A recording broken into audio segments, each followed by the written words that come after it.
Hi అండి. బయట వర్షం పడుతుంది. ఇలా వేడివేడిగా గోధుమ పిండి అట్లు వేసుకొని తింటే చాలా బాగుంటాయి. పిల్లలకు ఒక్కోసారి ఈవినింగ్ స్నాక్స్ అడిగినప్పుడు ఏం లేనప్పుడు ఇలా గోధుమ పిండి అట్టు వేసేయండి, చాలా బాగుంటాయి.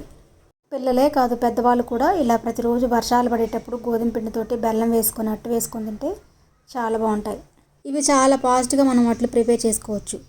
ఒక బౌల్లో కొంచెం గోధుమ పిండి తీసుకొని స్టవ్ మీద కడాయి పెట్టుకొని కొంచెం బెల్లం వేసుకొని కొంచెం వాటర్ పోసామంటే బెల్లం మొత్తం పూర్తిగా కరిగిపోయిన తర్వాత అవి పూర్తిగా చల్లారాలి. మనం అప్పటికప్పుడు గోధుమ పిండిలో వేసి కలిపామంటే మనకి ఉండలు కట్టేస్తుంది. గోధుమ పిండట్లో కానీ చక్కెర పొంగుల్లో కానీ కొంచెం సాల్ట్ వేసుకొని కలుపుకున్నట్టయితే మనకి వేగిటేయకుండా ఉంటుంది. గోధుమ పిండి బెల్లం హెల్త్కి చాలా మంచిది కాబట్టి పిల్లలకు కూడా చాలా మంచిది. కొంతమందికి స్వీట్ ఇష్టం ఉండదు. అలాంటి వాళ్ళు గోధుమ పిండిలో ఉల్లిపాయలు, పచ్చిమిర్చి, కొత్తిమీర వేసుకొని అలా అట్టు పోసుకున్నా కూడా చాలా బాగుంటాయి. వర్షానికి ఇలా వేడివేడిగా తింటుంటే చాలా బాగుంటుంది. వీడియో కనుక నచ్చినట్టయితే లైక్ చేయండి, షేర్ చేయండి, ప్లీజ్ సబ్స్క్రైబ్ చేసుకోండి.